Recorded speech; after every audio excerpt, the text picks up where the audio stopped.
শুভ গণেশ চতুর্থী বন্ধুরা, তোমাদের সবাইকে অনেক অনেক শুভেচ্ছা শুভকামনা জানিয়ে আজকে আমি আমার ভিডিওটা আরম্ভ করছি। আজকে একটা ভীষণ ভালো দিন, আর তার সঙ্গে সঙ্গে আমার জন্য বা দাদার জন্য একটা বিশাল স্পেশাল দিন। কেন বলো তো?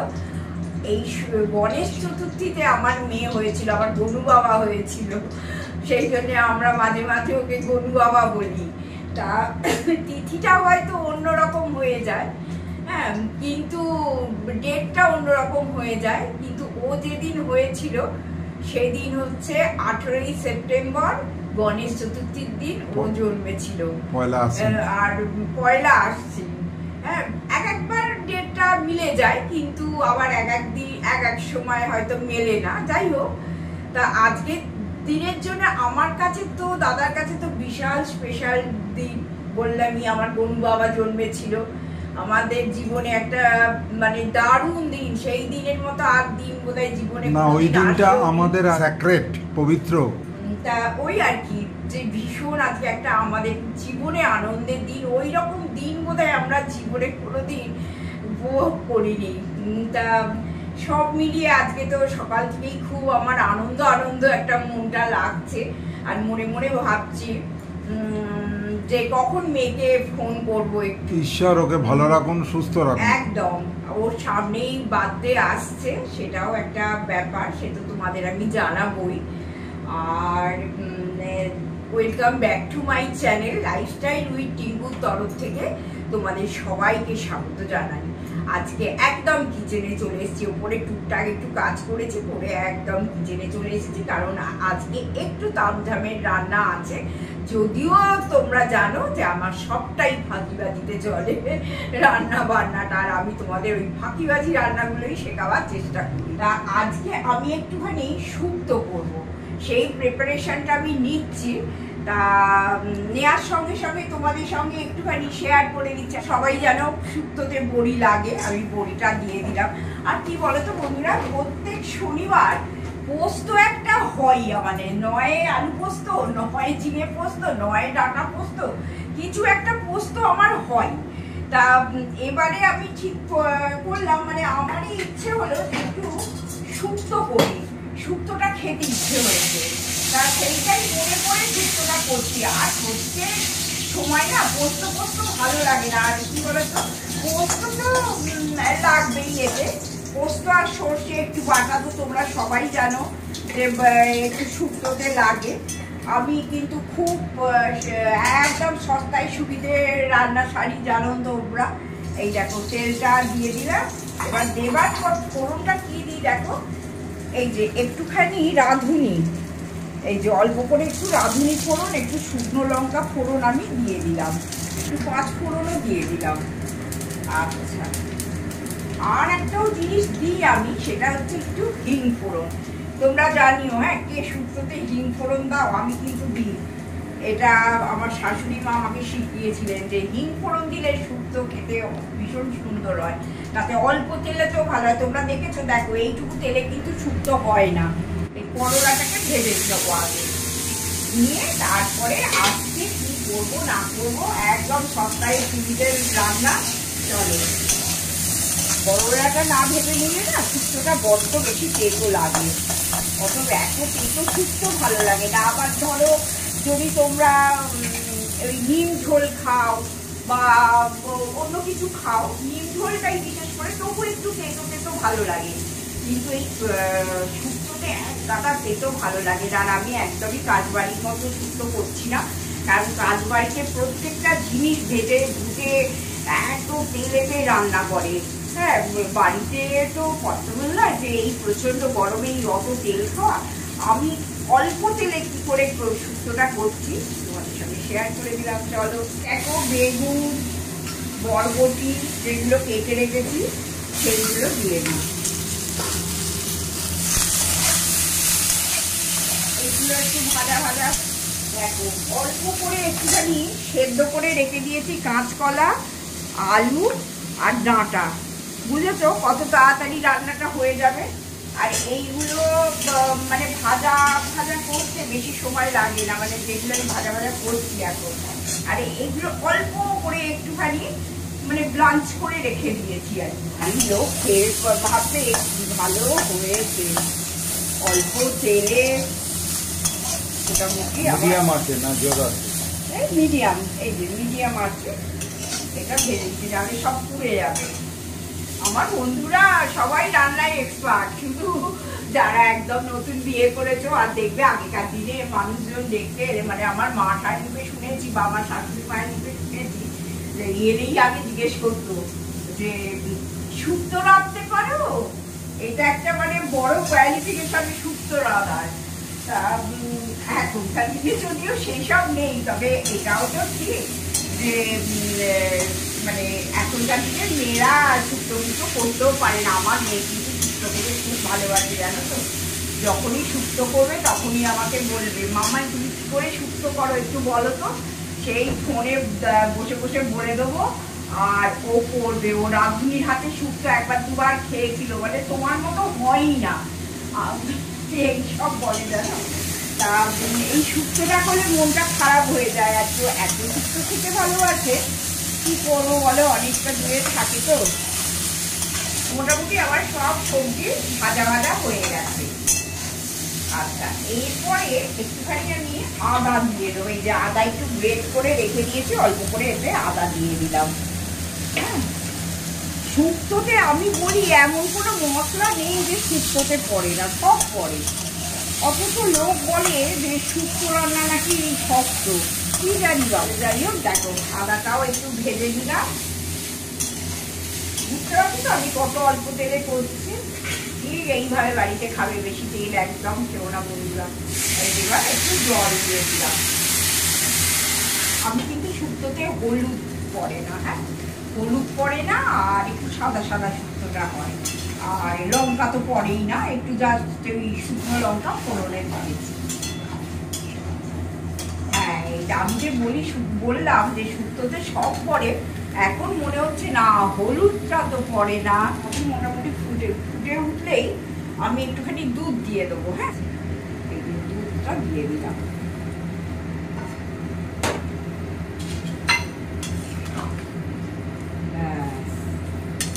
কি সুন্দর কালার হয়ে গেল। একটু ফুটুক, এতে একটু পোস্ত আর সাদা সর্ষে, এই যে পোস্ত আর সাদা সর্ষে বেটে রেখেছি, এটাও আমি দিয়ে দিলাম এর মধ্যে। এটা কতটা? ওই 2 চামচের মতো দিয়ে দেবে, বেশি মানে গাঢ় করে করার দরকার নেই। যা বড় মুখটা একটু ভেবে চিন্তেই খেতে হবে। আর এই যে বড়িটা আমি একটু লাস্টের দিকে দিয়ে, একদম গলে গলে গেলে ভালো লাগে না বড়িটা, লাস্টের দিকে বড়ি দিলাম। আর তোমরা তো সবাই জানো যে শুক্তোতে একটু মিষ্টি পড়বেই, নাহলে শুক্তোটা খেতে ভালো লাগে না। না, আমি একটু সুগার ফ্রি দিয়ে দিলাম, আর তোমরা চিনি টিনি দিয়ে দাও। আর আমার সেই ম্যাজিক মশলা, জিরে ধনে আর শুকনো লঙ্কা একটুখানি ড্রাই রোস্ট করে বেটে রেখেছিলাম, একে আমি সব মানে এই মশলাটা সবেতে চলে। আর নাহলে অনেকেই করে কি 5 ফোড়নকে ড্রাই রোস্ট করে এর ওপরে ছড়িয়ে দেয়, যেটা আমি আমার শাশুড়ি মাকে দেখতাম। তা আমি আর অত কাণ্ডই করি না, যেহেতু আমার এই ম্যাজিক মশলা আছে আমি এর ওপরেই ছড়িয়ে দিই। আমার মোটামুটি 1 চামচ দিয়ে দিলাম, কাজ হয়ে গেল। আর লাস্ট হচ্ছে একটুখানি ঘি, এই যে একটুখানি ঘি দিয়ে দিলাম। তাহলে বন্ধুরা বলো কত অল্প সময় আমি শুক্তোটা করে নিলাম। কেন বলো তো, ওইগুলো একটুখানি সেদ্ধ করে, হাফ সেদ্ধ করে রেখেছিলাম বলে। ও হ্যাঁ, তোমরা কিন্তু এতে একটু তেজপাতাও দিয়ে দেবে। হ্যাঁ, শুক্তোটাতে একটু তেজপাতা দিয়ে দেবে, কারণ দাদা অত এই উগ্র গন্ধ ফন্ধগুলো সহ্য করতে পারে না, তো ওই জন্য আমি তেজপাতাটা শুক্তোয় আমি দিলাম না। ব্যাস, দেখো কেমন দেখতে হয়েছে বলো। সুপ্রভাত বন্ধুরা, শনিবারের আড্ডায় তোমাদের সবাইকে স্বাগত। লাইফস্টাইল উইথ টিঙ্কু পরিবারের সমস্ত গুণগ্রাহী সমস্ত মেম্বার, সভ্য সভ্যা এবং যারা সাধারণ ভিউয়ার আমাদের সঙ্গে এখনও নেই, কিঞ্চিত দোলাচলে আছেন যে যাব কি যাব না ভেবে পাচ্ছি না, তো তাদের সবাইকার উদ্দেশ্যে আমাদের হার্দিক শুভকামনা শুভেচ্ছা দিয়ে আজকে গণেশ চতুর্থীর দিন শুরু করলাম। আর বৌদির মুখে রান্নাঘর থেকে শুনেছো, এই গণেশ চতুর্থী আমাদের কাছে একটা পরম পবিত্রতম দিন, কারণ আমাদের একমাত্র সন্তান ডাক্তার সার্জেন ডাক্তার। তো তার জন্ম হয়েছিল এই গণেশ চতুর্থী তিথিতে, 1 আশ্বিন, এখনও দেরি আছে।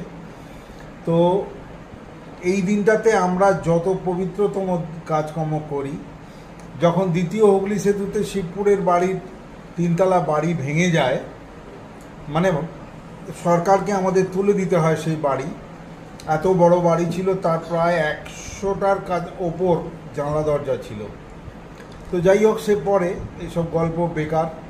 তো সে তো এখন স্মৃতি তুমি বেদনা, কারণ 85 সালে 14ই ডিসেম্বর আমাদের বাড়ি ভাঙে এবং আমরা ডুমুরজলায় মাথা গোঁজার জায়গা পাই। পরে বাবার কাছ থেকে খবর পেয়ে, বাবার এখানে 1তলা বাড়ি ছিল, বাবা অসুস্থ হন এবং হসপিটালাইজড হন, এবং বাবার নির্দেশেই আমি বা বাপির নির্দেশেই আমি এবং আমার বউ বাচ্চা নিয়ে তখন আমরা এই বাড়িতে শিফট করি। এবং রাতারাতি ডিসিশান নিই যত তাড়াতাড়ি সম্ভব ওখানে যা আছে সেল আউট করে এখানে আমাদের ওপরে থেকেই হোক, যেভাবেই হোক, বাপি বা বাবার অসুস্থ বাবার পাশে দাঁড়াতে হবে। তো আমরা দুজনে সিদ্ধান্ত নিই, মায়ের অনুমতি, বাবা তো বলেইছে তোরা চলে আয়। তো যাই হোক, বাবার হার্ট অ্যাটাক হয়েছিল এবং ক্যালকাটা হসপিটাল, পিজি, নানা রকম ঘুরিয়ে গাড়িয়ে বাবাকে মোটামুটি চালু করেছিলাম। তো যে দিনটা আমরা এই বাড়ির দোতলাতে, হ্যাঁ বৌদি মনে করাচ্ছে সময় হবে না, তো সময়টা বড্ড কম, তো অনেক গল্প করতে ইচ্ছে করে কিন্তু পেরে উঠি না। যে দিনটাতে আমরা এই বাড়ির দোতলা করে ঢুকেছিলাম, দোতলা বা 2.5 তলা বা 3 তলা করে ঢুকেছিলাম, তো সেই দিনটা হচ্ছে এই দিন, গণেশ চতুর্থীর দিন। তো আমাদের কাছে এটা পবিত্রতম দিন। আমরা যে কোনো কাজ বড় কিছু ভাবতে গেলে আগে এই দিনে করি, কারণ আমার মেয়েকে আমি গণপতি বাপ্পার সঙ্গে তুলনা করি এবং তার আশীর্বাদই বোধহয় ওর জন্ম, এবং ওর জন্মের পর থেকে আমার যা কিছু রাইজ, মানে আমি খুব সাদামাটা থেকে আস্তে আস্তে আস্তে আস্তে উন্নতিতে যাই এবং আমার চাকরি ক্ষেত্রে সুপ্রতিষ্ঠিত হই। তো এগুলো তোমাদের জানানোর দরকার ছিল, সেই জন্য তোমাদের জানালাম। আর যারা আত্মীয় পরিজন যারা জানেন তাদেরকে এটা পুনরাবৃত্তি মনে হতে পারে, কিন্তু বন্ধুদের সবাইয়ের জন্য এটা একটা খবর। যাক, আজকে শনিবার, এই ভিডিও তোমরা পাবে রবিবার। টানটান উত্তেজনা সোমবার সুপ্রিম কোর্টের সাম্প্রতিক সমাজ ব্যবস্থার ওপরেতে যে ভার্ডিক্ট আসতে চলেছে, জানি না ভার্ডিক্ট আসবে নাকি আবার তারিখ পে তারিখ বেড়ে যাবে। তো আমরা আপামর বঙ্গবাসী, ভারতবাসী এবং সারা পৃথিবীব্যাপী যে কালকে একটা আর্টিকেল পেলাম অস্ট্রেলিয়া থেকে সমস্ত প্রবাসী বাঙালিরা দিয়েছেন, তারাও নাকি একটা প্রতিবাদে যাচ্ছেন। আমাদের তো প্রতিবাদে যাওয়ার সময় নেই, কিন্তু আমাদের কাছে যেটা সবার আগে দরকার সেটা হচ্ছে কালকে সেই দিনটার অপেক্ষায় আমরা আছি যেদিন অপরাধী শাস্তির কিছুটা হলেও আমরা এগোতে পারবো। শুরু করি আজকে শনিবারের আড্ডায়।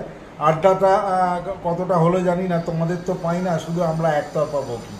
আড্ডা তখনই হয় এক বন্ধু বলবে আর এক বন্ধু শুনবে, আবার সেই যখন বলবে আমি শুনবো না। আমরা যদি সময় সেইভাবে আমরা চ্যানেলটা করতে পারি, নিশ্চয়ই একদিন আমাদের সবার সঙ্গে দেখা হবে। এটা তো সবসময় আশা রাখি, এটা আমরা খুব আশায় বুক বাঁধি যে কোনোদিন না কোনোদিন আমরা সবাই মিলে এই পরিবারের লোকজন মিলিত হব। আজকে শুরু করছি মান্নাদের গান, আবার হবে তো দেখা। যাই হোক, সময় বেশি নেব না, ছোট গান শুরু করছি। তাহলে আজকের গান আবার হবে তো দেখা। আমার প্রিয় শিল্পীর চরণে প্রণাম। দেখা যাক, আমি আবার বলছি, আবার আমি চেষ্টা করি, আমি পারবো কিনা জানি না। এটা প্রচুর টান আছে গানের মধ্যে। দাদা যত মন খারাপের গানগুলো বেছে বেছে বেছে বেছে আনে। আবার হবে তো দেখা, এ দেখাই শেষ দেখা নয় তো। আবার হবে তো দেখা, এ দেখাই শেষ দেখা নয় তো। কি চোখে তোমায় দেখি বোঝাতে পারিনি আজও হয়তো, এ দেখাই শেষ দেখা নয় তো। যাবার বেলায় আজ কেন যে কেবলই অসময়ে নীলাকাশে কতদিন কত মেঘ ধরে গো, শপথের মালাতেও মাঝে মাঝে কাঁটা জেগে রয়ে তো, এ দেখাই শেষ দেখা নয় তো, আবার হবে তো দেখা, এ দেখাই শেষ দেখা নয় তো। এমনও তো হতে পারে সবই তুমি খেলা ভেবেই নিয়েছো, খেয়ালের অভিনয় আমায় কথার কথা দিয়েছো। বলো না সহজ করে আমায় পেরেছো তুমি বুঝতে, হয়নি একটু দেরি এখানের কোনো মানে খুঁজতে, কাছে থেকে দূরে গেলে নেই কিছু হারাবার ভয়ে তো, এ দেখাই শেষ দেখা নয় তো, আবার হবে তো দেখা, এ দেখাই শেষ দেখা নয় তো, এ দেখাই শেষ দেখা নয় তো। এই হলো গান, খুব শক্ত গান, খুব শক্ত গান। চড়ায় তোলার সময় আমার তো রেগুলার ওই সারেগামা আমি সাধি না, সুতরাং গলার ওই নাটক করার সময় থেকে গলার যতটুকু এক্সারসাইজ জানি সেইটুকু করে আমার গলাটাকে ঠিক রাখার চেষ্টা করি। তো জানি না তোমাদের হয়তো পতিতযশা শিল্পী অসত্য গাছের সমান আর আমি বাড়ি বিন্দু, আমার গান কতটা পছন্দ হবে, কিন্তু তোমাদের এই গানের আড্ডায় আমরা অঙ্গীকারবদ্ধ যে কিছু একটা গান শোনাবো। যারা হেমন্ত মুখার্জি, শ্যামল মিত্রের গান পছন্দ করো তাদের জন্য থাক, পরের সপ্তাহে কিছু একটা ভাবা যাবে। তোমরা সবাই ভালো থেকো, তোমাদের সবাইকার জন্য শুভেচ্ছা রইল। যা করেন ঈশ্বর, যার শেষ ভালো তার সব ভালো। তো তোমাদের জন্য শুভেচ্ছা রইল, পাশে থেকো, সঙ্গে থেকো, আমাদের সমর্থন করো। সাবস্ক্রিপশানটা যদি পারো, কোনো খরচ না নেই, এতে একটু বাড়িও, একটু আঙুল টিপো। আর যাদের সাবস্ক্রিপশান হয়ে গেছে ওয়ান্স মানে লাইফ টাইম একবার টিপলেই হয়। আর কমেন্ট দিলে জানতে পারবো যে তুমি আছো আমার পাশে। আর লাইকও তাই, আমাদের 100-200 লোক, আমরা তাতেই খুশি। সবাই ভালো থেকো, টাটা।